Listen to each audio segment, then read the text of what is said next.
नमस्कार. तर या सेशनमध्ये आपण जी हायकोर्टची एक्झाम झाली होती साधारणतः 26 एप्रिलला, तर ती एक्झाम झाली होती. त्या एक्झामचा एक्सपेक्टेड जो कट ऑफ आहे तो आपण इथे डिस्कस करणार आहे. तर याच्या अगोदर आपण ग्रुप बी आणि ग्रुप सीचे एक्सपेक्टेड जो कट ऑफ होते ते डिस्कस केले होते आणि ते बऱ्यापैकी एक 90% किंवा 95% आपले तंतोतंत बरोबर येत आहेत. ओके, तर त्याच पद्धतीने जी एक्झाम झाली होती 26 एप्रिलला, तर त्याचा जी क्लर्कची एक्झाम झाली होती, तर त्या क्लर्कच्या एक्झामचा जो एक्सपेक्टेड जो कट ऑफ आहे तो आपल्या इथं डिस्कस करणार आहे, जेणेकरून मुलांना येणाऱ्या काळामध्ये जी काही टायपिंगची एक्झाम आहे, म्हणजे टायपिंग कोणी कोणी सुरुवात करायची आहे टायपिंग करायला आणि बाकीची इंटरव्ह्यू आहे, तर इंटरव्ह्यू किंवा टायपिंगसाठी तुमची प्रिपरेशन चालू होईल. ओके, तर ह्याच्या अगोदर पहिल्यांदा आपण डिस्कस करू की तो पेपर कसा होता. जो 26 एप्रिलला जो पेपर झाला होता, तर त्या 26 एप्रिलच्या पेपरबद्दल थोडंसं डिस्कशन करूया. ओके, आणि त्यानंतर आपण जो कट ऑफ आहे तो मी तुम्हाला सांगतो. तर तो 26 एप्रिलचा जो पेपर होता, तर तो पेपर इझीमध्ये मोडतो. ओके, म्हणजे तो इझी टू मॉडरेट किंवा मॉडरेट टू डिफिकल्ट असं नसतं. ओके, तर हा जो पेपर आहे तो अतिशय सोपा होता, त्यामुळे तो पेपर मी सांगेल की तो इझीमध्ये होता.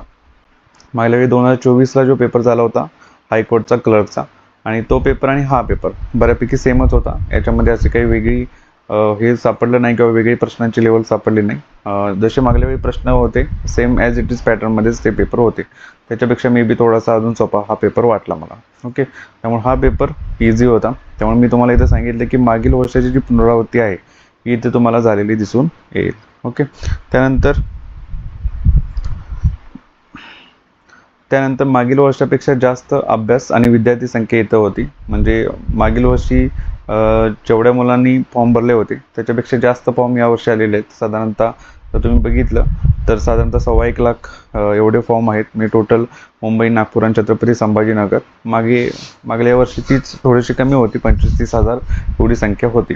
ओके, तर यावर्षी खूप जास्त फॉर्म आलेत आणि मुलांनी जास्त अभ्यास पण केला, कारण की त्यांच्यासमोर आता टार्गेट नव्हतं. म्हणजे ज्या लोकांचे मेन्स होते त्यांनी मेन्सचा अभ्यास केला ग्रुप बी आणि ग्रुप सीचा, पण ज्यांच्याकडे टार्गेट नव्हतं त्यांनी मॅक्झिमम फोकस हा हायकोर्टच्या क्लर्कच्या भरतीवरती दिलेला होता. आणि मुलांचा अभ्यास पण चांगला होता, त्यामुळे मुलांचे मार्क्स पण चांगले आलेले आहेत.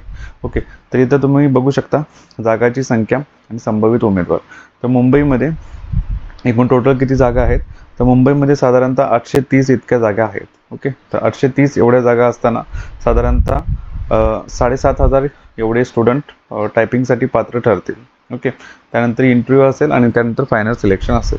तर 830 जागासाठी 7,500 एवढे विद्यार्थी घेतले जातील. त्यानंतर नागपूरसाठी एकूण 166 जागा आहेत. तर 166 जागासाठी साधारणतः 1500 उमेदवार किंवा जे स्टुडंट आहेत ते घेतले जातील. आणि औरंगाबादमध्ये 336 जागा आहेत. तर 336 जागासाठी साधारणतः 3,000 इतके विद्यार्थी घेतले जातील. ओके, तर हे तिन्ही पण जे डिव्हिजन आहेत तर या तिन्ही पण डिव्हिजनसाठी तुम्हाला वेगवेगळे कट ऑफ दिसून येतील. ओके, तर ते जे कट ऑफ आहेत ते कशा पद्धतीने लागतील किंवा जो एक्सपेक्टेड कट ऑफ आहे तो मी तुम्हाला सांगतो. तर या पद्धतीने लागेल असं नाही, पण बऱ्यापैकी आपल्या गोष्टी जुळत आहेत, त्यामुळे मी तुम्हाला सांगू शकतो. कारण की खूप लोकांच्या विद्यार्थ्याच्या मनामध्ये अजूनही संभ्रम आहेत कुणी कुणी टायपिंग करायचं. तर मी तुम्हाला सांगतो की तो जो एक्सपेक्टेड जो कट ऑफ आहे तो कशा पद्धतीने लागणार आहे. ओके,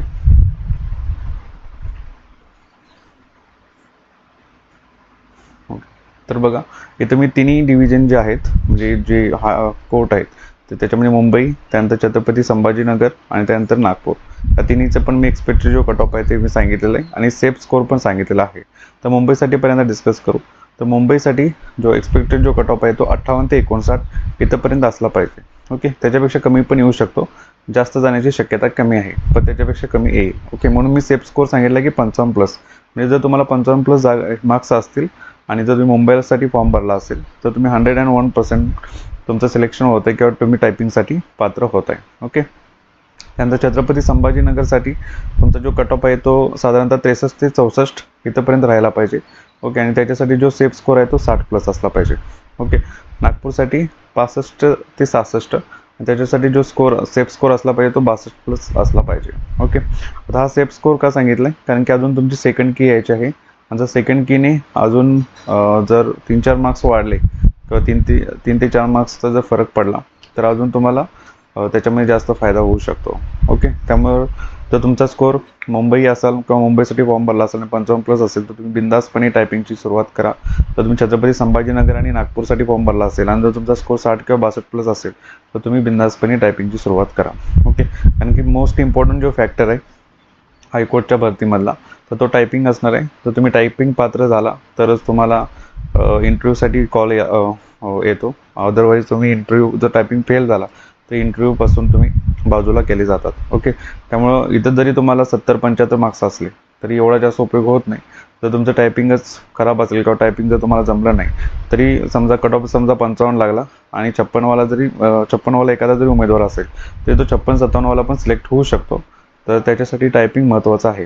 कारण की आता मागल्या वेळी जर तुम्ही बघितलं तर साधारणतः 1300 विद्यार्थी टायपिंगसाठी घेतले होते. 1300 पैकी साधारणतः फक्त 150 उमेदवार टायपिंग पात्र झाले होते. ओके, फक्त 150 विद्यार्थी टायपिंग पास झाले होते. त्यामुळे थोडीशी टायपिंगची परीक्षा किंवा टायपिंगची चांगली प्रॅक्टिस करा. कारण की टायपिंग याचे खूप जरा जास्त अवघड असतं. ओके, म्हणजे MPSCची जी क्लर्क आहे तर त्याच्यासारखं टायपिंग नसतं. त्याच्यापेक्षा लेवल थोडीशी जास्त डिफिकल्ट असते. त्यामुळे थोडीशी टायपिंगकडे विशेष लक्ष द्या. बाकी इंटरव्ह्यूची जी तयारी आहे ती तुम्ही नंतर करू शकता.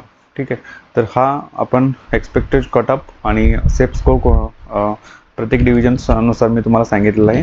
तर त्या पद्धतीने तुम्ही बघा. जर पटत असेल तर घ्या, अदरवाईज यूट्यूबला अजून खूप सारे आहेत त्यांनी तुम्हाला अजून चांगल्या पद्धतीने कट ऑफ सांगितलं असेल तर तुम्ही त्यांचं ऐकू शकता. ठीक आहे, तर इंटरव्ह्यूसाठी आणि टायपिंगसाठी तुम्हाला ऑल द बेस्ट.